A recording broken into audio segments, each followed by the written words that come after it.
Buenas tardes a todos. Hola, profe. Hola, hello. Le voy a dar los 4 minutos que quedan hasta ley 20 para que entren más personas porque veo pocas.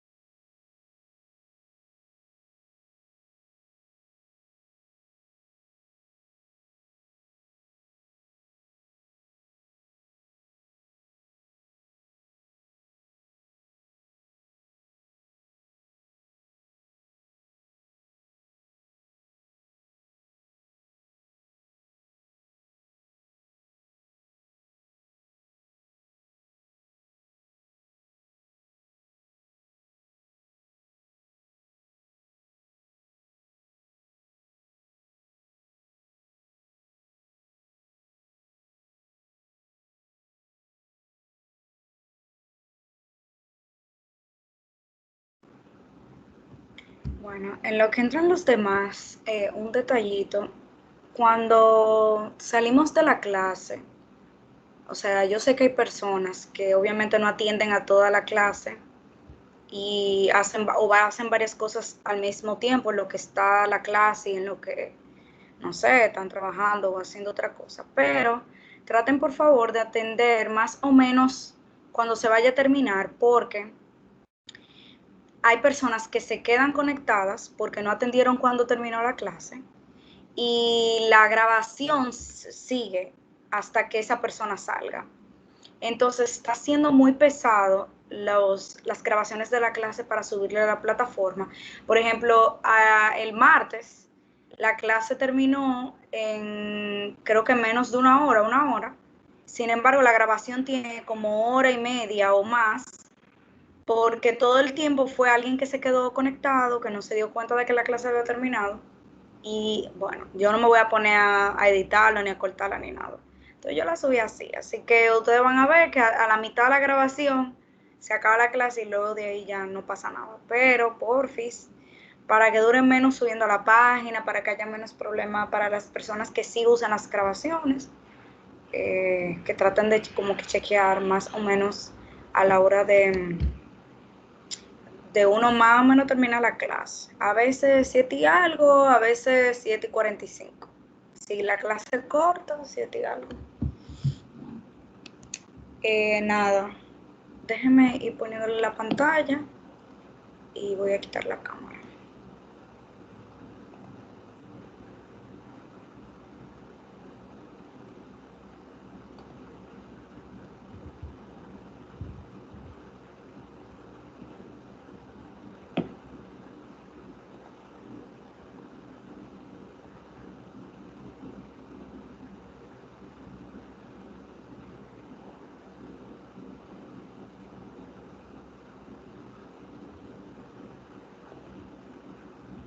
Oh,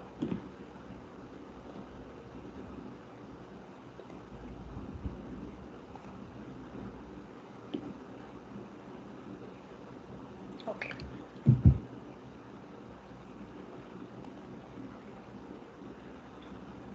Entonces, nada, vamos a iniciar la clase de hoy.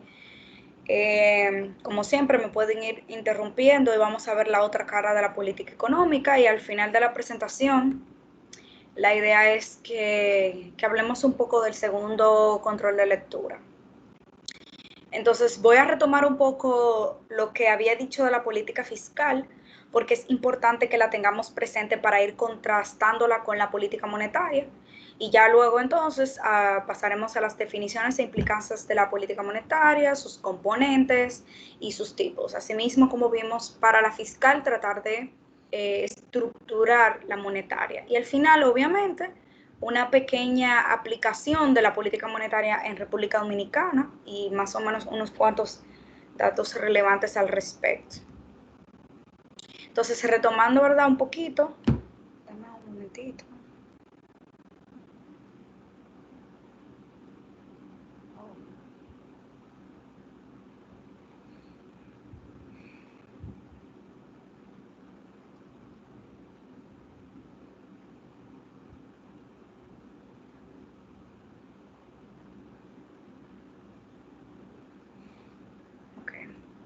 Entonces, como habíamos presentado en la clase anterior, la política fiscal es básicamente el uso de los recursos del Estado para intervenir en la economía, para alcanzar ciertos tipos de objetivos macroeconómicos.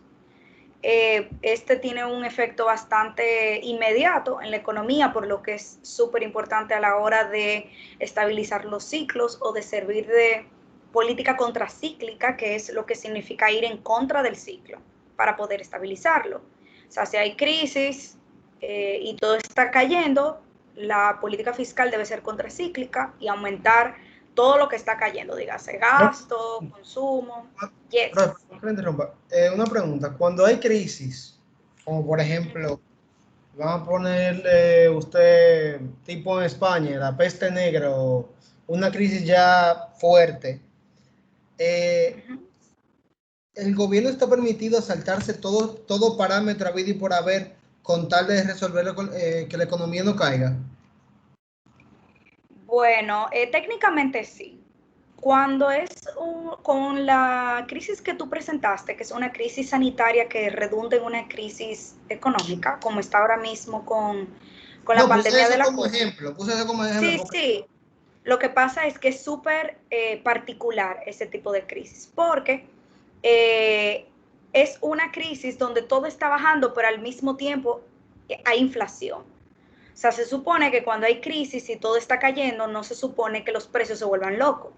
Entonces, cuando son este tipo de crisis que son tan particulares, donde se supone que va a haber que hacer política expansiva, pero al mismo tiempo restrictiva, porque los precios están subiendo, entonces en esos casos particulares hay más libre albedrío de las autoridades para hacer frente a la crisis. Y yo diría que sí, que hay por ejemplo, mira ahora con lo del toque de queda, las restricciones eh, de circulación, eso es porque el gobierno puso en estado de emergencia. Y cuando el gobierno pone en estado de emergencia y es aprobado por el Congreso, el gobierno tiene como las pautas para todo, tanto para restringir a la población como implementar cualquier tipo de mecanismo fiscal para intervenir, siempre y cuando sea con fines de estabilización macro,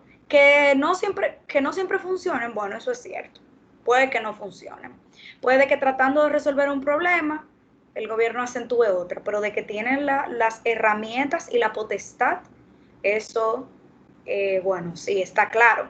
¿Qué pudiera intervenir para que el gobierno no tenga esta potestad? Bueno, el Congreso, cada vez que el gobierno va a hacer algún tipo de política, poner un estado de emergencia, someter un presupuesto mayor, con más gasto, qué sé yo, más deuda, el Congreso lo puede frenar y decirle, no, mira, esto no siento que es justificable y te lo devuelve. Te devuelve la solicitud de estado de emergencia y te devuelve el presupuesto. Entonces, por ahí se pudiera decir. Otra restricción que pudiera tener las autoridades de un país son los organismos internacionales, que a veces intervienen en la economía de alguna forma u otra, le dicen, oye, mira, lo que tú estás haciendo es contraproducente, está afectando a la población. Si tú sigues, yo no te voy a prestar dinero. Y tú necesitas dinero para financiar tu deuda, porque si no, tú no tienes nada que manejarte. Entonces, se diría que tiene toda la potestad el gobierno, pero al mismo tiempo hay ciertas formas que se pudiera restringir. Entonces, por esa parte. Entonces, como les había dicho, estos son los componentes principales de la política fiscal, impuestos, que no son la única entrada de ingresos del gobierno, pero los impuestos es el mecanismo que utiliza el gobierno para influir en la economía mediante las tasas. Está el gasto público, como habíamos hablado, que es el que compensa la caída en la demanda, consumo, etcétera, inversión de la economía cuando hay una crisis. Y también está el crédito público, que es el financiamiento de la deuda pública, la forma en que se financia la deuda, el tipo de deuda que se hace, como les había dicho, ya sea que el dinero vaya a gasto corriente o a gasto de capital, influye. Entonces, esto es otra herramienta. Entonces, una vez tenemos todo esto, como que recordamos todo esto y lo tenemos bien ya en conocimiento, Entonces vamos a pasar a la política monetaria. Normalmente estas presentaciones, o sea, si estuviéramos presencial, las presentaciones no necesitarían tanta letra, porque uno pudiera hacer uso de las pizarras o de otros mecanismos de ayuda y de recursos para que ustedes aprendan un tema. Pero lamentablemente, como ustedes se valen, o muchas personas o muchos de los estudiantes se valen de las presentaciones para aprender un tema, he tenido que poner todo lo que se habla en la clase dentro de la presentación, contarle que la presentación sea suficiente para coger exámenes, llenar práctica, etc. Entonces, por eso tanta letra. Diga. ¿Cuáles eran los principales elementos de la política fiscal? Tú dices los componentes. Sí. Retornando un poquito. Ok. Cualquier cosa en la presentación pasada ya está en la página, en la PBA, tiene en detalle, porque aquí, como era más o menos retomando, yo no pude, o sea, no que no pude, sino que no entendí necesario agregar otra vez el detalle de estos componentes que están en la pantalla ahora. Entonces, en la presentación pasada es que estás así de que a detalle, con ejemplos y todo. Entonces, te sugiero que cheque la otra, pero en resumen, estos son los tres componentes. Pueden haber más, pero normalmente se incluyen dentro de estos tres. Entonces, las tasas de los impuestos es una herramienta de la política, porque cuando uno sube las tasas, está técnicamente restringiendo el consumo de las personas. Tu dinero, 100 pesos que tú tenías, ahora compra menos cosas, porque todo está más caro. Hay una mayor proporción de tu dinero que está yendo a impuestos. Entonces, esto sirve para restringir el consumo, y si se bajan, entonces le están dando potestad a la población de que consuma más. Entonces, le está dando dinero a la población. Entonces, es una forma de herramienta, de intervención. Luego el gasto público, que es simplemente que el gobierno haga el gasto que no es, si hay una crisis, el gasto que no está haciendo la economía, lo haga el gobierno, que el gobierno haga infraestructuras, construcciones de escuelas, carreteras, invierte en programas, etcétera, con tal de crear empleo, y que las empresas no están pudiendo dar a la población porque hay una crisis, y dar también dinero a la economía. Y luego también el crédito público, que como les había dicho, el tipo de crédito que coge el gobierno, ya sea de financiamiento de la deuda, si va a gasto corriente, es un gasto que se va a un hoyo, no tiene ningún retorno, eso es simplemente remuneraciones, pago de salario, etcétera, intereses de la deuda. Pero si se va a capital, que es el que llega a la población, es decir, porque el gasto de capital incluye obras y eso, que generan dinero en la economía, empleo, movimiento de divisas, etc. Entonces, ahí sí el crédito sirve como una herramienta factible de intervención. Esos son los tres. Entonces, ya yendo a la política monetaria y las implicancias que tiene, la política monetaria es la disciplina de la política económica, o sea, la otra cara que tiene, que controla los factores monetarios para intervenir en la economía. Y con esto garantizar la estabilidad del precio, el crecimiento económico, etc. Entonces, compone todas las acciones que las autoridades monetarias, que en muchos casos son los bancos centrales, todas estas acciones que ellos tienen, todas las herramientas para ajustar el mercado de dinero. Y con el ajuste del mercado de dinero, interviene en la economía para lograr los objetivos que se ven en pantalla. Cuando controla la inflación, el mercado de dinero lo que está haciendo es mantener el nivel general de precios en un porcentaje o una senda estable. Todos los bancos tendrán como unos objetivos de inflación, o por lo menos un rango en el cual ellos entienden que la economía está estable, y por tanto siempre va a ser el objetivo de ellos mantenerse dentro de ese rango. También tienen como objetivo conseguir el crecimiento económico o garantizarlo una vez se consigue el crecimiento deseado, o sea, el potencial, mantenerlo. Entonces, esto es simplemente aumentar el producto o el PIB, el Producto Interno Bruto. Hay otras medidas, obviamente, de crecimiento económico, como vemos en las otras clases, pero normalmente los bancos, este es el indicador que sigue. También reducir el desempleo, procurando que haya el mínimo número de personas en situación de desempleo. Mejorar el saldo de la balanza de pagos o balanza comercial. Esto es simplemente vigilar que haya un equilibrio entre importaciones y exportaciones, porque un desequilibrio en estos, ya sea que las importaciones sean más grandes que las exportaciones, pudiera provocar un aumento incontrolado de la deuda, de crecimiento económico, exceso de divisa que haga que el tipo de cambio se vuelva loco. Entonces, por así decirlo, hay una desestabilización de la política cambiaria. Entonces, por esto, la política monetaria interviene y trata de seguir estos objetivos. Pueden haber más, claro está, pero la idea es que se pueden englobar entre estos. Entonces, ya pasando a los componentes de la política monetaria, la política monetaria yo diría que cuenta con más componentes que la política fiscal para intervenir en la economía, porque estas variables influyen muchas cosas del mercado y aunque tú dirás, bueno, pero al final todo es tasa de interés o todo es tal cosa, todo es liquidez, realmente no solamente es liquidez, porque la liquidez influye muchísimas herramientas que los bancos centrales tienen para intervenir. Entonces, la primera es la tasa de interés. Cuando hablamos de tasa de interés, lo que nos referimos es al rendimiento de una unidad de la moneda nacional en un tiempo específico. Entonces, dicho en palabras un poquito más llanas, sería como el rendimiento que te da el dinero en una economía cuando tú lo utilizas. Y se podría decir que la tasa de interés sería como el precio del dinero. ¿Qué tanto te retorna cuando tú ahorras o cuando tú inviertes ese dinero?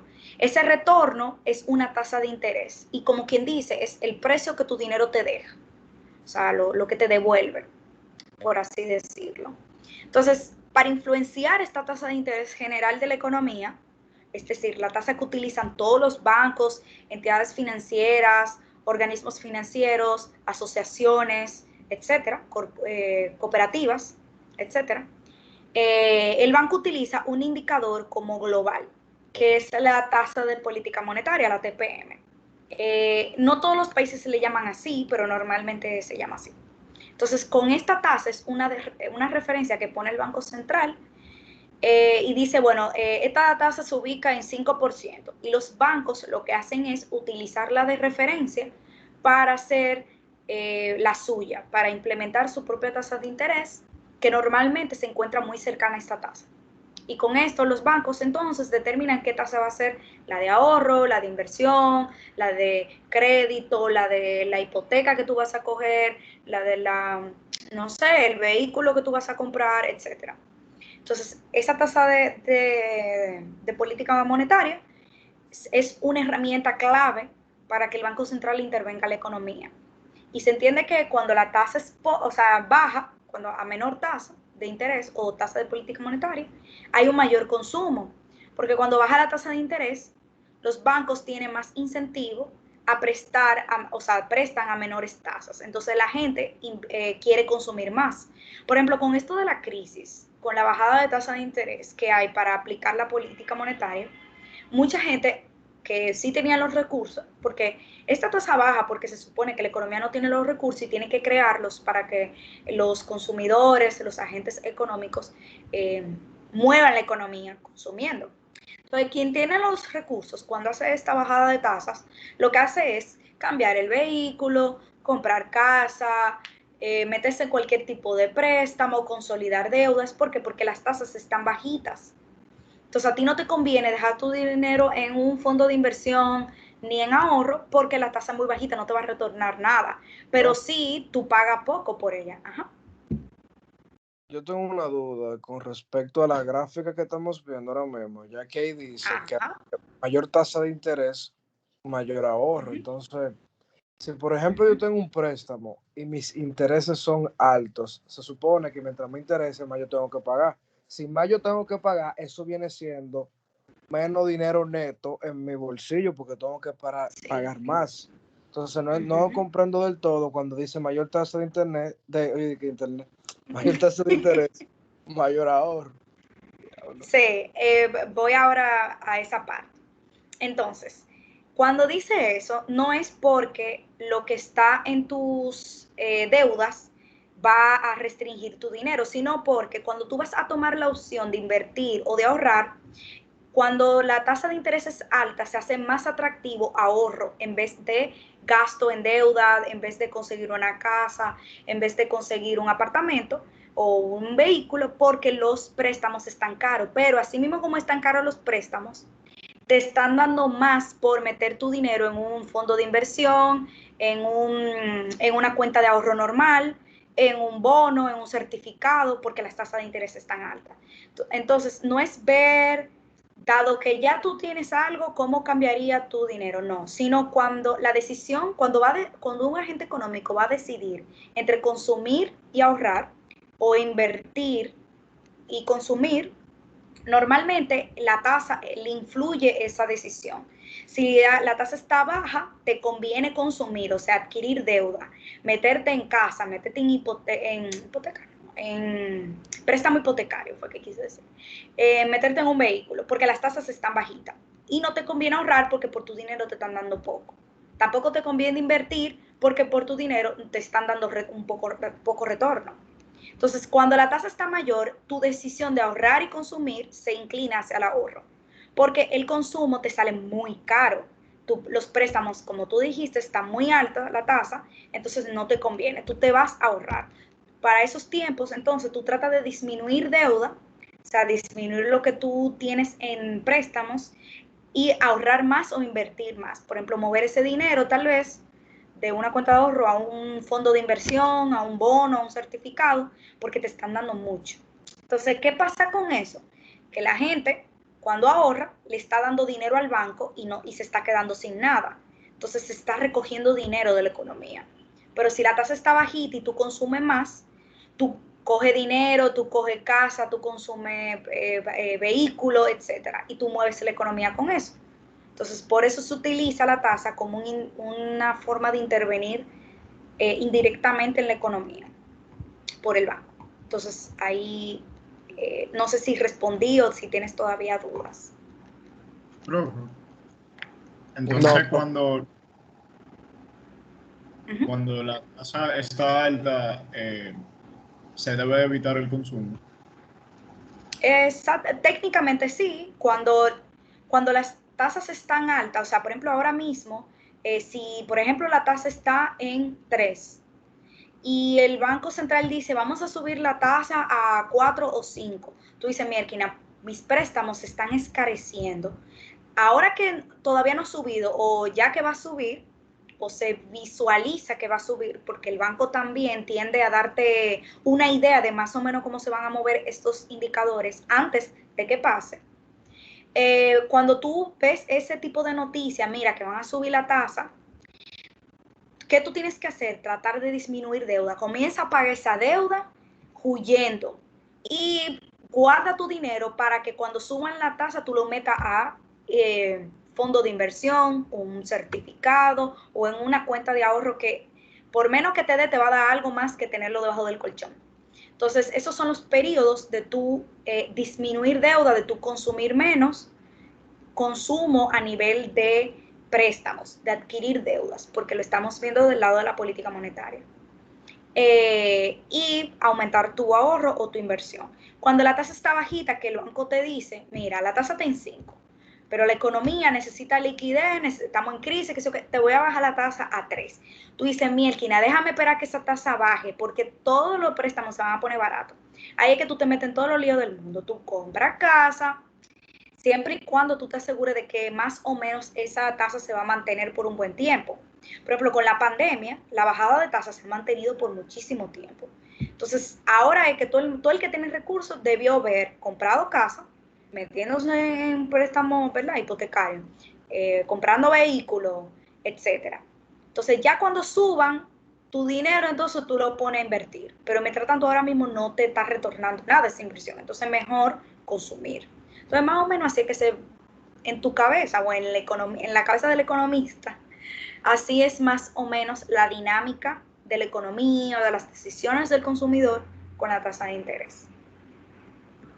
Entonces, vamos ahora a la política cambiaria, que es la del tipo de cambio o la tasa de cambio, como usted la conozca.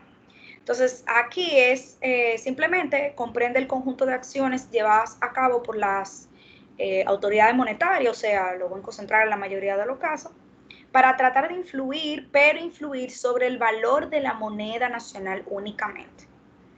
Entonces, estas decisiones se llevan a cabo para controlar el valor que tiene el peso dominicano, el dólar, el euro, lo que sea, pero en nuestro caso el peso.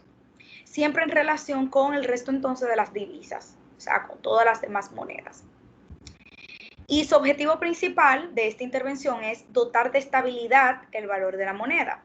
Por ejemplo, periodos donde la crisis externa, un choque externo, un choque interno, hace que la moneda nacional pierda valor o aumente su valor frente a otras monedas.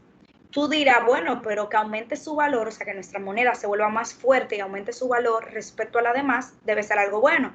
Pero la verdad es que no lo es. No siempre es bueno que la moneda nacional se esté valorando mucho respecto a otras, porque ustedes saben que como economía nosotros vendemos al extranjero, que son las exportaciones. Y si nuestra moneda se vuelve cada vez más cara, o sea, aumenta su valor, entonces las exportaciones también se vuelven más caras y nuestro país deja de vender. Entonces, por ese lado también es malo. Pero obviamente también es malo que se devalúe mucho. O sea, como que la moneda de nosotros pierda valor respecto a otras monedas. Porque eso causa que nuestras monedas, eso causa un efecto directo en la inflación. También puede haber un aumento desproporcional de los precios. Obviamente el consumo se restringe, la gente va a empezar a moverse de peso a dólares porque el dólar está perdiendo menos valor que la moneda nacional. Entonces eso causa una desestabilización, que aunque las exportaciones son más atractivas porque son más baratas, no, también a nivel interno causa mucha desestabilización en otro sentido. Entonces, mantener el equilibrio entre esto es esencial por las autoridades monetarias. Entonces, y más que no siempre los choques internos son lo que hacen que ella se mueva, sino choques externos. Por ejemplo, como el que está pasando ahora con la pandemia, donde la desestabilización del tipo de cambio es más difícil de controlar porque no es un choque que dependa del país. O sea, no fuimos nosotros que ocasionamos eso. A diferencia de otros choques, tal vez cuando cayó el Baninter, que hubo un desequilibrio, había demasiado dinero en la economía porque el banco comenzó a reponer el dinero de las personas que lo habían perdido, etcétera. Entonces la moneda se estaba volviendo más barata, había demasiado dinero. Entonces, nada, eso pudiera ser una forma de efecto nacional, o sea, interno. Pero cuando el efecto es externo es un poquito más difícil. Y el banco también tiene la potestad y la responsabilidad de, tal vez de manera indirecta, tal vez no siempre de manera directa, pero tal vez de manera indirecta, de mantener esta estabilización. Y esto lo hace a través de una serie de mecanismos. Yo diría que estos son los principales, pero pudieran haber otros, ¿verdad? La devaluación monetaria con impresión de moneda. Cuando el banco imprime dinero, que no siempre lo hace, no es como que el banco está todo el tiempo ahí imprimiendo billete y billete, no. Los billetes que se imprimen de manera regular es para mantener el que ya está, o sea, reponer el que está en estado de deterioro, que se ha devuelto porque está roto, etc. Entonces, para mantener el valor en la economía, imprime ese dinero. Pero si va a ser ya una impresión adicional, el banco lo que está haciendo con esto es tirar dinero a la economía y al mismo tiempo disminuye el valor de nuestra moneda. Eso es una devaluación monetaria. Esto causa inflación, obviamente, porque si tu moneda está disminuyendo su valor, tú tienes menos con que, o sea, tú tienes menor valor con que comprar el mismo pan que tú antes consumías con 10 pesos. Si ahora ese dinero está valiendo cada vez menos porque la moneda se está devaluando, entonces tú tienes menos con qué comprar. Y por eso es que se dice que cualquier movimiento en el tipo de cambio puede también traducirse en un efecto, un choque en los precios, en la economía. Entonces, por eso Profe, es... Ajá. entonces eso quiere decir que lo que está sucediendo ahora de los precios que están subiendo ahora, que están altos, es por el tipo de devaluación de la moneda de nosotros y el aumento del dólar. Bueno, pudiera haber algún tipo de efecto. Obviamente la crisis tuvo una gran influencia, especialmente al principio, porque ya se ha estabilizado bastante en el tipo de cambio. Entonces, al principio pudiera haber un efecto de traducción de ese desequilibrio del tipo de cambio en la inflación, o sea, en los precios, pero realmente la inflación que hay ahora no es de interna, es una inflación importada, como le dicen. O sea, una inflación que nosotros como Estado, como país, no controlamos, porque es que los insumos a nivel externo están aumentando. Hay demasiada demanda, ¿verdad? Para la poca oferta que hay, o sea, para la poca producción. Hay muchas empresas cerradas, países pasando por rebrotes que han tenido que cerrar sus fronteras, están exportando menos, industrias enteras cerradas. Entonces, la gente sigue demandando igual, o sea, tú sigues necesitando todo lo que tú demandas normalmente como país. Entonces, la demanda, o sea, ha sido mayor que la oferta no ha podido lidiar con esta demanda tan fuerte, entonces ha tenido que subir los precios de todo. Entonces, cuando suba algo fuera, tiene que subir adentro porque nosotros usamos lo de fuera como insumo para todo lo que está adentro a nivel nacional. Entonces, eso es lo que se le llama aumento de precios o inflación importada. Es una inflación que viene de fuera. La economía o el Estado o las autoridades monetarias pudieran tratar de influenciar en que esto no se vuelva loco, o sea, no se salga de control, pero al mismo tiempo hay un componente que no es fácil de modelar porque no depende de nosotros. Entonces, también a nivel interno, los gobiernos y las autoridades monetarias están implementando una política expansiva en ambos sentidos, porque estamos en crisis. Tú tienes que gastar lo que no se está gastando en la economía, gastar en programas sociales, darle dinero a la gente, tratar de mantener el consumo, otorgando muchísimas facilidades tributarias para que la gente no tenga que pagar impuestos. Entonces, eso también crea inflación. Entonces, nosotros tenemos dos componentes creando inflación al mismo tiempo. Por un lado lo interno y por un lado lo externo. Pero el externo es sumamente fuerte ahora mismo. Es lo que ha generado esa preocupación de la subida de precio de la canasta básica y de muchísimos otros bienes y servicios que no están dentro de la canasta, pero también influyen, como construcción. Entonces, nada, o sea, eso es algo que el banco y la economía va a tratar de manejar, pero es difícil. Por ejemplo, la inflación que tuvimos en el mes de junio fue de 10%, o sea, la meta, el objetivo, la estabilización de la inflación en nuestro país es 4%. Y la inflación fue de 10 puntos y pico. O sea, ya ustedes saben.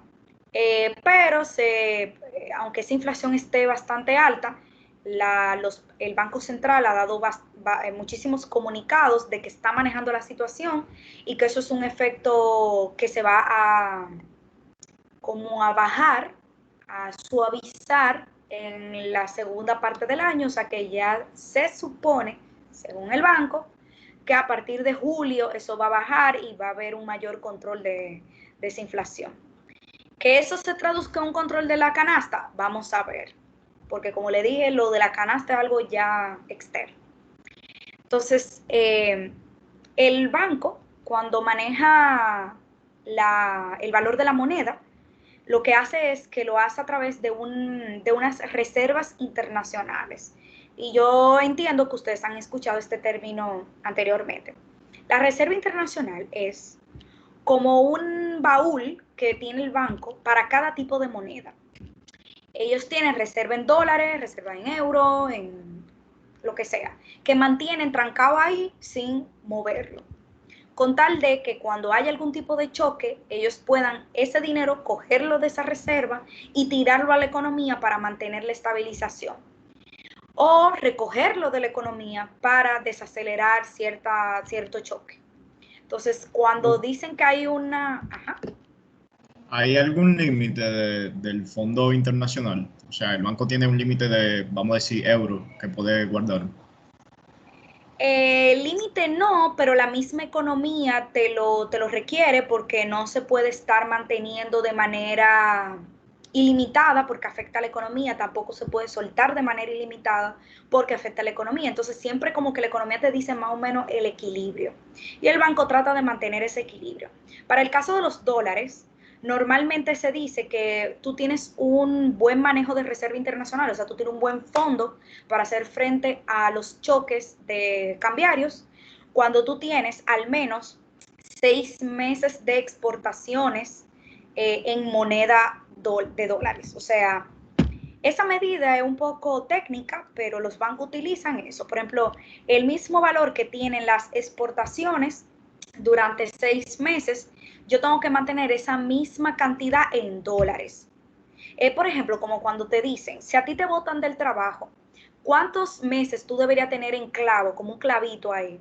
¿De cuántos meses más o menos ese clavito? Bueno, eso no depende de ti. Eso mucho no puede ser porque entonces tú después no tienes dinero para consumir.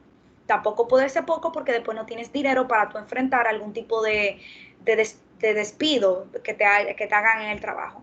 Entonces, ¿de cuánto tiene que ser tu clavo? Bueno, más o menos te dicen que tú tienes que tener de 3 a 6 meses de salario actual para tú mantenerte por ese mismo periodo cuando te voten, por ejemplo.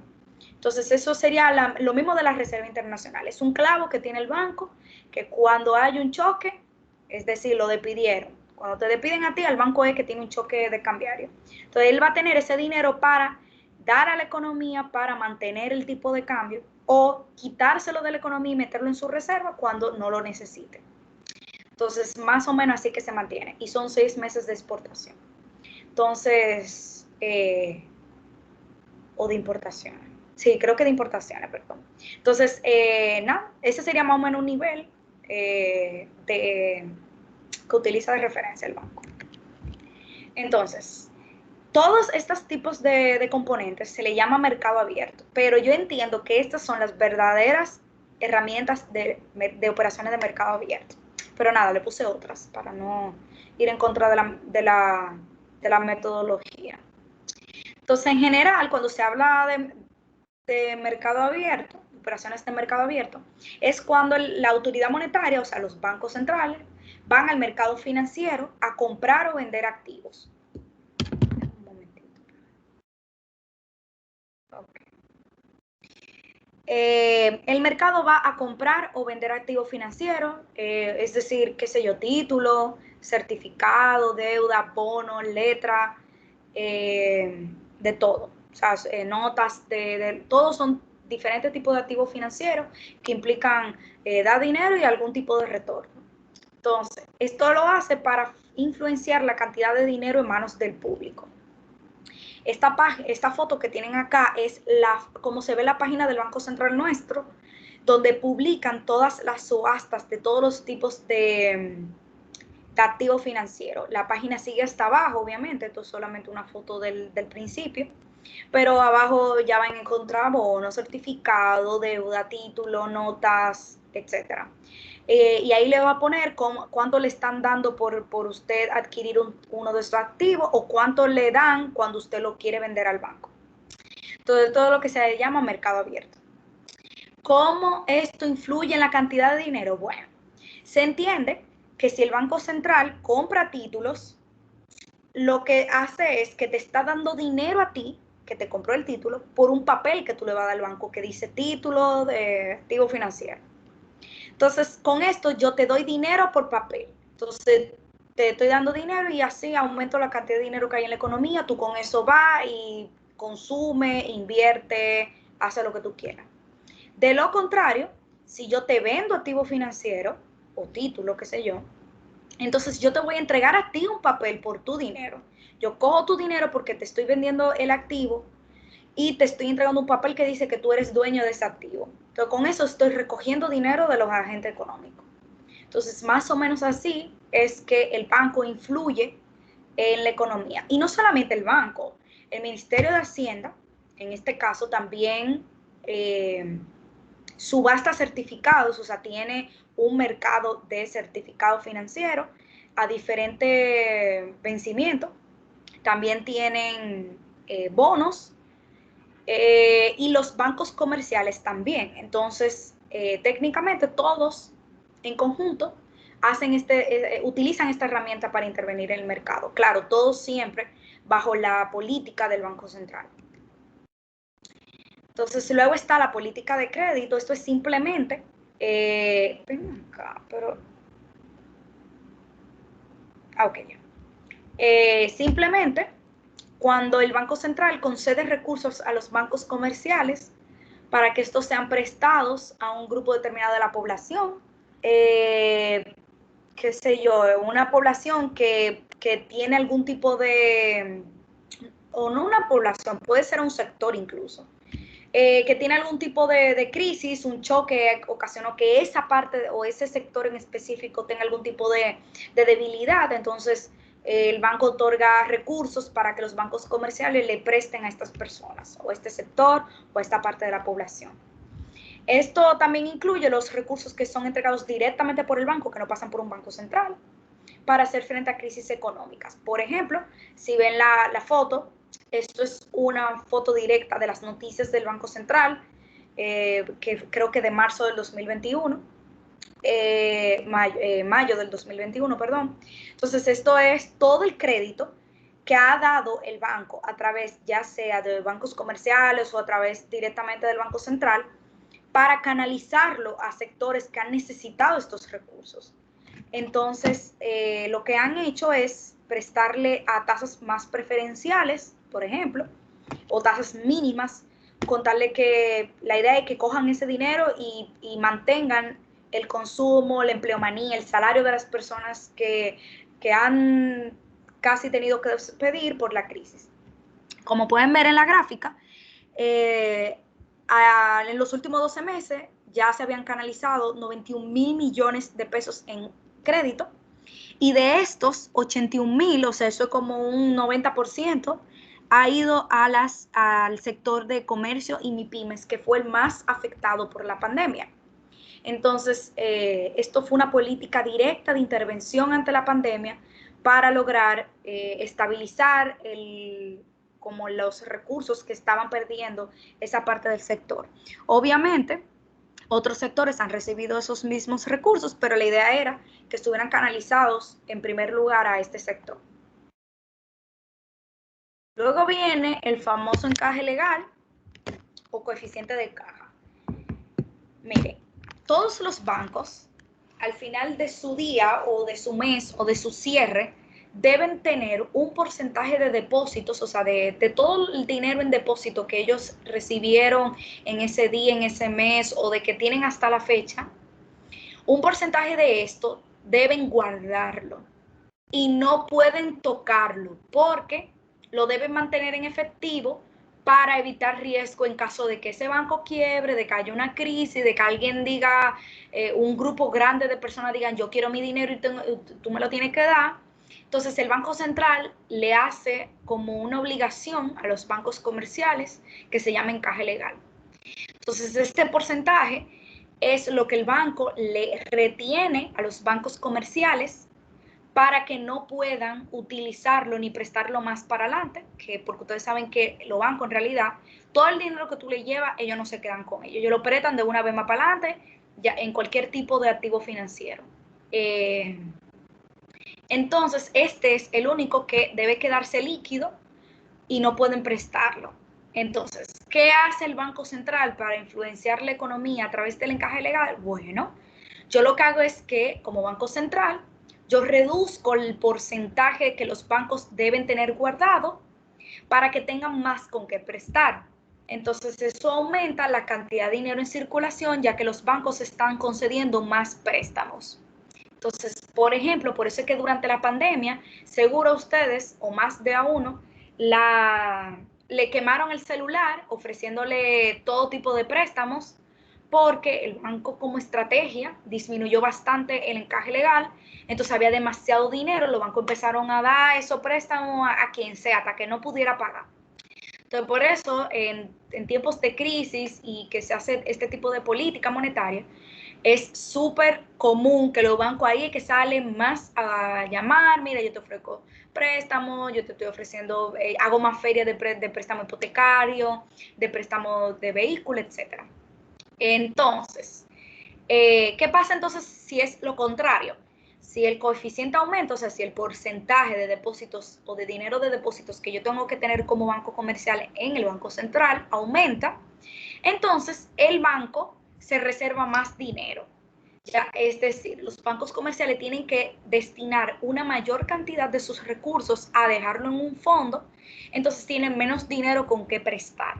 Entonces, en teoría, la cantidad de dinero baja en la economía y tienen menos con qué prestar a los agentes económicos. Normalmente, bueno, esta es la forma que el banco puede aportar o quitar dinero del mercado, ¿verdad? Pero normalmente este encaje se encuentra entre 10 y 20%. Lo que puede parecer poco, tú dirás, bueno, coño, pero si el Banco Central o algo, o hay una crisis, me quiebra un banco, ¿cómo un 10% me va a evitar que, o sea, como con un 10%, cómo voy yo a devolverle el dinero a la población? Bueno, la verdad es que puede parecer poco, viéndolos desde ese punto de vista, pero es mucho dinero cuando usted lo considera que es un 10%, un 20% y con todos los bancos. Se imagínense que cada banco en este país saca un 20% de todo lo que movió en ahorro hasta la fecha, en depósito, perdón. O sea, eso es muchísimo dinero y por tanto es una herramienta súper importante y utilizada muchísimo por los bancos centrales para influenciar la economía. A veces incluso cuando no quieren dar como una visión a la población de que hay una política monetaria muy expansiva, lo que hacen es que mantienen la tasa constante, la tasa de política monetaria, pero sí por el otro lado, o sea, por detrás, están disminuyendo el encaje legal para hacer una política monetaria expansiva, pero controlada. Entonces, con esos son los componentes que ellos como que mueven entre uno y otro para mantener el equilibrio e intervenir en la economía. Y finalmente, hay muchos otros. Digo finalmente porque es el último de esta presentación, pero hay muchos otros componentes que pudieran también ser parte de la política monetaria, porque hay otros países que desarrollan otros tipos de componentes que tal vez normalmente no se utilicen o uno no los tenga acá. Pero ya en la presentación, por último tenemos los instrumentos cualitativos, que básicamente son las medidas de difusión de información y opiniones de la autoridad monetaria al público para ejercer influencia en los agentes económicos. Como yo les había dicho antes, normalmente, previo a la implementación de algún tipo de política monetaria, tú te das cuenta por las noticias, los avisos y las comunicaciones que hace el banco, más o menos qué tipo de política van a implementar y por dónde viene esa política. Porque ellos tratan de ir informando a la población, de dar su opinión respecto a todas las situaciones económicas que están pasando para que tú más o menos te guíes de qué tipo de política es que se va a implementar o qué van a continuar, si se va a mantener constante. Incluso, por ejemplo, la tasa de política monetaria no solamente el banco la comunica cuando la cambia, o sea, cuando la aumenta o la baja, sino que siempre te comunica cuando la mantiene constante y te dice incluso este mes se mantiene constante, o sea que ya tú sabes que durante ese mes se va a mover muy poco la política que haya en ese momento. Si hay una política que se haya implementado de baja de tasas, por ejemplo, en enero bajó de 5 a 3 la tasa de política monetaria. Tú sabes que es expansiva y que los bancos van a empezar a prestar más, a la gente a consumir, etcétera. Y el banco, mes a mes, te va diciendo, se mantiene esa tasa de 3%. Ya tú sabes que el mes que le sigue, esa tasa no va a cambiar y se va a seguir manteniendo la política expansiva. Entonces, es una forma de ellos influenciar el comportamiento de los agentes. Porque con eso yo te digo, a confianza sigue consumiendo el mes que viene. Por ejemplo, con lo de la pandemia y con lo de la inflación, ¿cómo está? El banco dijo que va a seguir implementando su política expansiva, sin embargo, va a empezar a recoger dinero de la economía por otro lado. O sea, te voy a seguir implementando ciertas herramientas o componentes de la política monetaria que son expansivos, pero al mismo tiempo voy a empezar a agarrar por otro lado. Ya tú sabes que el banco se está preparando para detener la política expansiva, para volver a estabilizar la tasa de política monetaria, y con esto tú sabes que tarde o temprano van a estabilizarla y va a subir. Entonces se va a hacer menos atractivo comprar una casa, adquirir préstamos, porque tú los vas a adquirir a una tasa alta si esperas a final de este año o inicio del próximo, porque el banco ya empezó a decir que de alguna forma u otra va a recoger dinero. Otra forma de tú saber qué tipo de política se va a influenciar, o por lo menos en este país, es lo que dice el Banco Central de Estados Unidos, o sea, la Reserva Federal, porque nosotros dependemos mucho de Estados Unidos. Entonces, la política que ellos implementen nos influye demasiado a nosotros. Entonces, si la Reserva Federal de Estados Unidos te dice que va a empezar a subir su tasa de política, agárrate, que al tiempo aquí la van a tener que subir. Entonces, porque hay que mantener ese efecto, hay que absorberlo. O sea, nosotros nos vemos muy afectados de todo lo que hace Estados Unidos. Entonces, esa es otra forma de tú más o menos ver. Y ya se dijo, la Reserva dijo, que iba a empezar a estabilizar su tasa y a subir sus tasas de interés. Entonces, con esto ya tú dices, bueno, si yo me estaba planificando para coger un préstamo, o lo hago este mismo mes o no lo hago. Y los bancos empiezan a ofrecer ferias a ciertos tipos de tasa porque ya no pueden, etc. Entonces, con esto, el banco va a mover las expectativas de los inversionistas sin realmente haber intervenido per se en el mercado. Pero hay un detalle sobre esto, y es que para hacer esto, o sea, para que la autoridad monetaria intervenga o influya en el comportamiento de los agentes con este tipo de noticias, debe tener un alto grado de credibilidad. Es decir, que cuando el banco diga algún tipo de esta noticia, debe cumplir lo que dice la noticia, porque esto es lo que le da credibilidad. Si tú dijiste que se está acercando una subida de tasas, que la economía te está apuntando a eso, y luego tú bajas la tasa de repente, perdiste total credibilidad. E hiciste que las expectativas que tú habías movido en un principio de los inversionistas se caigan, porque si yo tenía esperado que iban a subir las tasas, yo iba a recoger dinero para esperar que suban las tasas para invertir, para que me retorne más dinero. Si después tú me la bajas de repente, hay un dinero que perdió valor. Entonces, para que el banco sea exitoso en implementar este tipo de instrumentos, debe tener credibilidad y debe siempre tratar de seguir más o menos lo que publica. Claramente está, tú me puedes engañar una vez, pero ya la segunda vez yo no te voy a hacer caso. Entonces, si un banco perdió credibilidad, mira, eso es determinante para que sus componentes no funcionen en la economía. Entonces, ya yendo a los tipos de política monetaria, luego de ver cómo funcionan todos los componentes, al igual que la fiscal, la monetaria se puede dividir en expansiva y contractiva o restrictiva. Entonces, cuando es una política monetaria expansiva, esto es simplemente aumentar la cantidad de dinero en el país para estimular la inversión. Y con ello, entonces, influenciar otro tipo de objetivo como la reducción del desempleo, crecimiento económico, etc. Esto lo puede lograr, como habíamos hablado anteriormente, a través de liberación de recursos en la sociedad, por ejemplo, liberando un porcentaje del encaje legal para que vaya a préstamos, otorgar créditos a tasas preferenciales para que los sectores que están un poco rezagados empiecen a consumir y a invertir y a mover el dinero. Disminución de la tasa de interés, o sea, de la tasa de política monetaria, para que con ella disminuyan las tasas de interés de los bancos comerciales y estos entonces presten dinero a la población más barato y la población se motive a coger préstamos. Y también tenemos que tomar en cuenta que cuando, también pueden irse al mercado financiero a empezar a vender activos, no vender, comprar, exacto, comprar activos financieros porque cuando yo te compro tu activo, te estoy dando el dinero con el que te lo compré, entonces tú te quedas con dinero y mueves la economía. Pero de todo eso se implementa cuando se hace una política monetaria expansiva. Sin embargo, hay que tener cuidado cómo se implementa, por qué tanto tiempo, qué otras políticas, aparte de las que estoy haciendo de manera expansiva, estoy haciendo, porque su uso puede provocar inflación y desequilibrios en el tipo de cambio.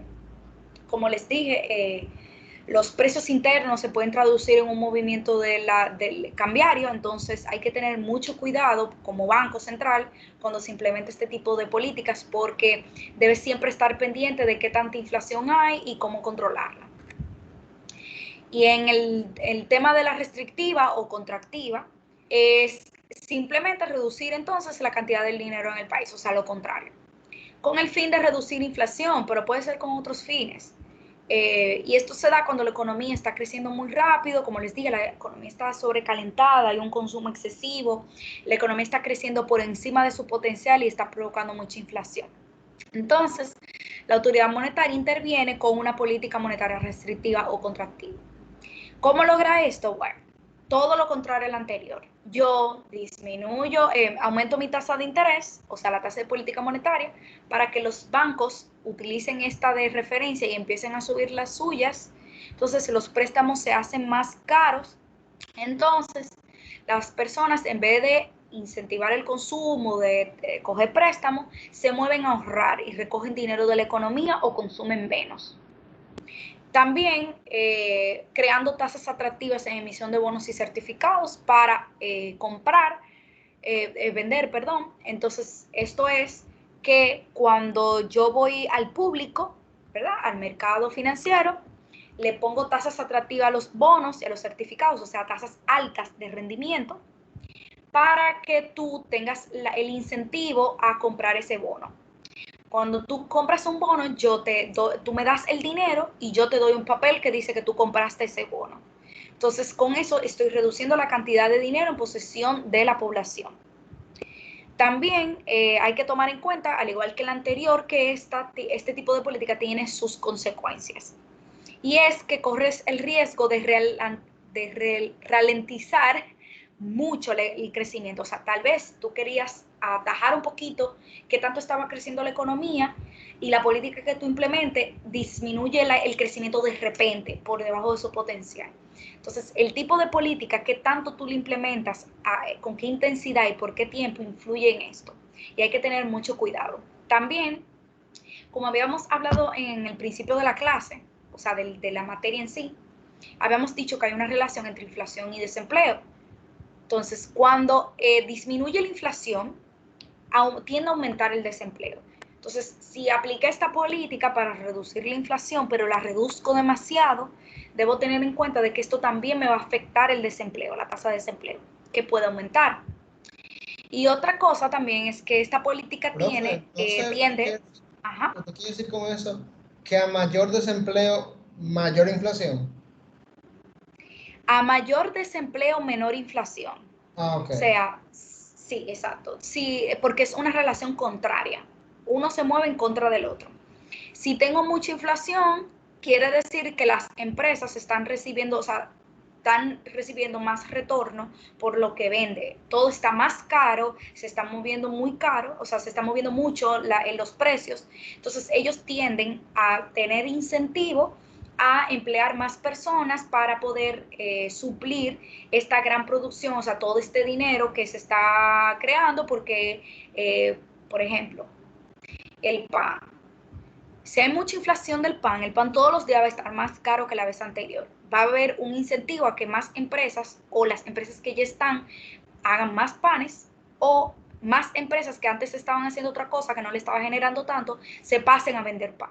Entonces hay más empleo y por eso se dice que a mayor inflación, menor desempleo, porque hay un aumento de empleo.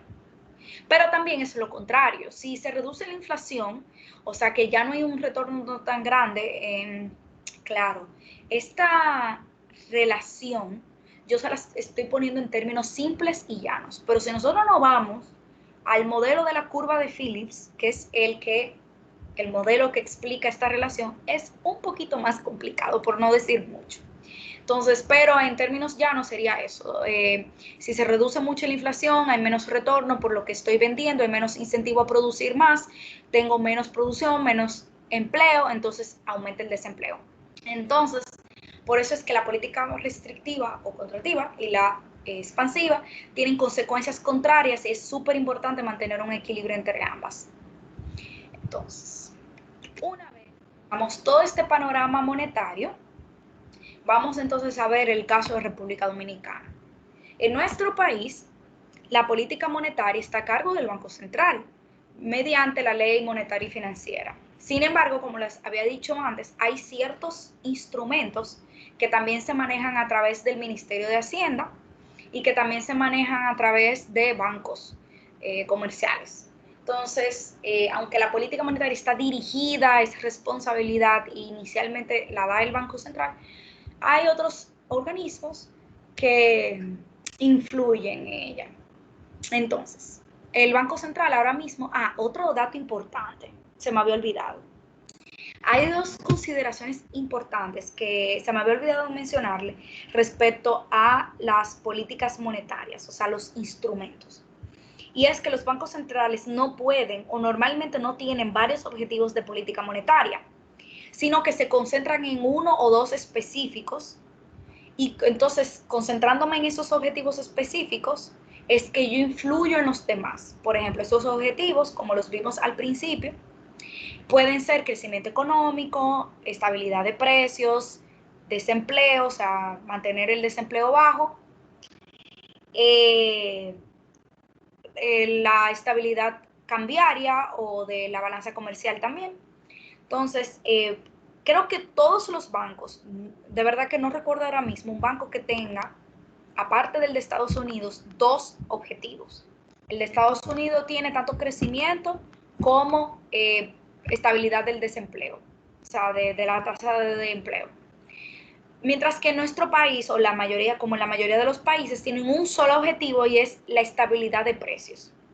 Y con la estabilidad de precios, es decir, la meta de inflación, él pretende influenciar los demás componentes de la economía. Claro está, esto no quiere decir que no haga algún tipo de, no quiero decir marrulla, pero de intervención de algún tipo del componente, o sea, movimiento de otro componente, para indirectamente mantener amarrado otros indicadores como el tipo de cambio, etcétera, a pesar de que este no sea su meta o su objetivo per se. Pero el Banco Central lo que tiene es una meta de inflación, es un objetivo de estabilidad de precios y es lo primero que tiene que atender y a través de ese entonces influencia todo lo demás en la economía. Actualmente esta meta de inflación se encuentra, como les había comentado, en un 4%, con un rango de más o menos 1. O sea, él puede moverse un chin por encima, un poco por debajo del 4%, pero siempre el 4 siendo como el porcentaje de estabilización de los precios.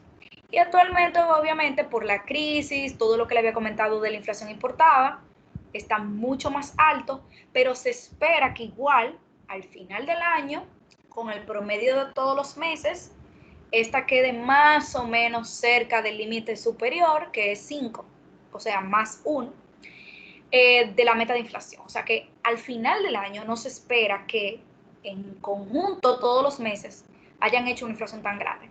Pero vamos a ver, porque todavía no lo sabemos. Entonces, actualmente, por la crisis y todo, el Banco Central se encuentra implementando una política monetaria expansiva para hacer frente a los efectos de la pandemia, con una reducción histórica de la tasa de política monetaria a 3%, lo que ha influenciado en consecuencia a los bancos a reducir bastante sus tasas, y esto ha liberado muchísimos recursos para, o sea, ha puesto bastante barato los préstamos para que motivar el consumo en las personas. También ha hecho liberaciones del encaje legal, disminuyendo la proporción que los bancos deben mantener en el Banco Central, y con esto ha otorgado mayores recursos para que los bancos los presten. Y obviamente, como vimos en la noticia anterior, ha otorgado numerosos y cuantiosos créditos a sectores productivos. También ha hecho una liberación de las reservas internacionales, o sea, las reservas de divisa de dólares, para mantener la estabilidad del tipo de cambio.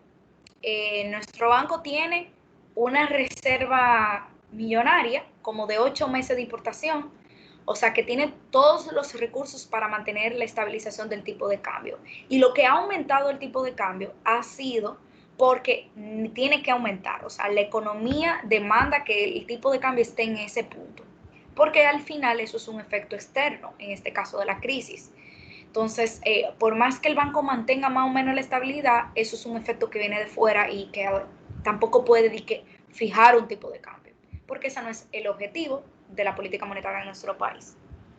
Entonces, ya finalmente, para dejarlos, tengo que recalcar que la estabilización, o sea, la consonancia que tengan la política fiscal y la política monetaria es esencial. Como pueden ver, las consecuencias que tiene una política monetaria expansiva se pueden compensar con una política fiscal restrictiva.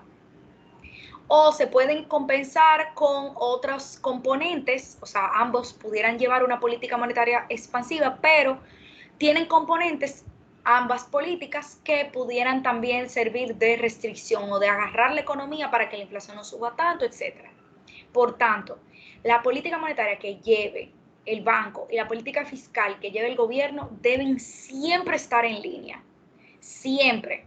Y ellos lo van a ir comunicando a la población. Miren, dada la política monetaria implementada, el gobierno gasta tanto, que sí o qué, pero estamos reduciendo el gasto por esta vía para no calentar la economía, no incentivar mucho el consumo y después derivar en una inflación muy alta, etcétera.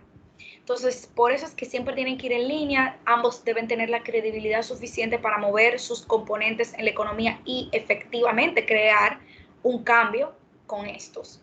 Entonces, nada, hasta aquí la presentación.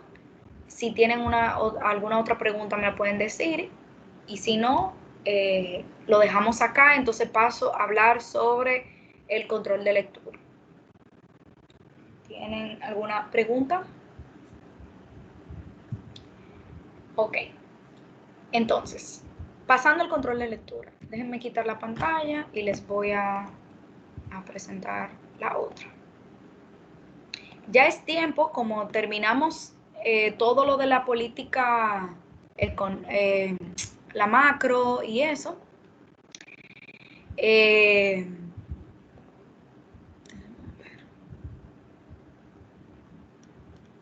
¿Dónde está? Ok, que no lo tengo abierto. Ya terminando con todos estos temas así relevantes, es justo que ya vayamos a un control de lectura donde se ponga, como que se emplee este tipo de temas. Entonces, ya el segundo control de lectura está en la página y también está el documento que les va a servir de base para responder estas preguntas. El documento es de Huerta, es sobre las alternativas de política monetaria, de política económica, o sea, que incluye la fiscal y la monetaria, para el crecimiento sostenido, en el caso específico de México. Entonces, igual que el control de lectura anterior, vale 5 puntos, ya está en la página. El documento que van a leer dice así mismo, documento, segundo control de lectura. Tienen que darle para abajo cuando entren al curso, hasta la unidad que estuvimos viendo hoy para verlo, o sea, para ver el control de lectura y el documento que van a leer. Entonces, simplemente leen el documento tiene 18 páginas, pero es menos de ahí porque tiene 18, pero la página no está ocupada entera, o sea que la letra está solamente a un lado, por lo que ocupa más páginas sin necesidad. También pueden omitir los cuadros que están en este documento, donde tienen datos que van en línea con lo que van hablando. Estos cuadros no nos interesan, si lo quieren ver lo ven, pero no son esenciales para responder las preguntas. Entonces, si tú quitas los cuadros y todo eso, hace como, qué sé yo, 13 páginas por ahí. Entonces, Es un documento bastante completo. Habla sobre todo lo que implementó México en su momento, dado un choque externo, algún tipo de crisis. ¿Qué política implementó? La critica, o sea, la evalúa y la critica y luego te da alternativas. ¿Qué debió hacer realmente el México como autoridad, como gobierno y como Banco Central para durante este periodo que no lo hizo y que causó las consecuencias que causó? Entonces, nada, ustedes leen desde el punto de vista del autor, responden todas estas preguntas. Como pueden ver, son solamente 3 preguntas obligatorias que valen los 5 puntos y luego tienen 2 bonos. Como les dije, a partir de ahora todo lo que yo ponga va a tener bonificaciones para que las personas que lo necesiten puedan reponer lo que han perdido en otras prácticas o en el examen parcial y eso. Y el que no lo necesite lo puede hacer también, porque tú no sabes si te va mal después en un parcial y es mejor tener puntos acumulados desde ahora, digo yo, que hay muchos que tienen puntos adicionales. Entonces, nada, me lo entregan en Word, por favor, no PDF. Lo dije la otra vez y me siguieron entregando en PDF, no PDF, que es más complicado para mí corregirles y darles los feedbacks. Y más tiempo me tomo, entonces, nada, por favor, Word. Que ustedes, así mismo como ustedes escribieron un PDF, lo pueden escribir en Word y me lo entregan así. Y nada, a mi correo académico. Entonces, la fecha. Tienen desde hoy hasta el próximo martes a las 6, es decir, antes de la clase, como hemos aclarado, siempre va a ser antes de la clase. El próximo martes 22 de junio la entregan y en la clase entonces, aparte de dar la clase de ese día, vamos a responder estas preguntas y la vamos a debatir entre nosotros. Entonces, el jueves de la semana que viene, entonces van a tener las calificaciones en la plataforma, en la PBA, en el mismo Excel, se va a actualizar el Excel y ustedes lo van a tener ahí. Les digo el jueves porque necesito por lo menos 2 días, ¿verdad? Para poder corregir todo eso, dado que yo también trabajo. Entonces, ya el jueves tenemos también otra clase y ahí entonces presentaremos la práctica, la segunda práctica de ejercicios, todo esto para tener base, o sea, conocimientos, evaluaciones, para poder entonces prepararnos para el segundo parcial. Entonces, nada, chicos, si no tienen ninguna otra pregunta, yo lo dejo acá, ustedes entran a la PBA y ahí van a conseguir todo. Cualquier otra cosa me lo pueden decir por el grupo de WhatsApp, obviamente. Pero nada, buenas noches a todos y gracias por su atención. Pase buena, profe. Buenas noches. No se queden conectados, por favor. Bye, profe. Bye. Cuídese. Gracias, igual.